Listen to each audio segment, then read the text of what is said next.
এই কৃষক যদি ভালো থাকে তাহলে বাংলাদেশ ভালো থাকবে। প্রিয় ভাই বোনেরা, বাংলাদেশের মূল প্রাণ শক্তি হচ্ছে কৃষক। এই কৃষক যদি ভালো থাকে তাহলে বাংলাদেশ ভালো থাকবে।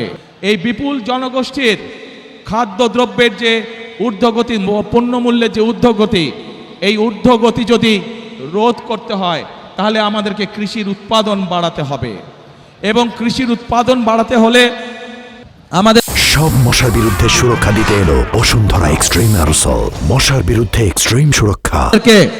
কৃষক ভাইদের পাশে, কৃষানী বোনদের পাশে আমাদেরকে দাঁড়াতে হবে, এবং সেই জন্যই আমরা বলেছি আপনাদের ভোটে ইনশাল্লাহ আগামী 12 তারিখে বিএনপি সরকার গঠনে সক্ষম হলে আমরা ধীরে ধীরে বাংলাদেশের সকল কৃষকের কাছে কৃষক কার্ড নামে একটি কার্ড পৌঁছে দিতে চাই, যে কার্ডের মাধ্যমে কৃষক এবং কৃষানী ভাই বোনেরা তারা ঋণ সুবিধা সহ বিভিন্ন সুবিধা তারা পাবে, যাতে করে আস্তে আস্তে তারা অর্থনৈতিকভাবে স্বাবলম্বী হয়ে উঠতে পারে।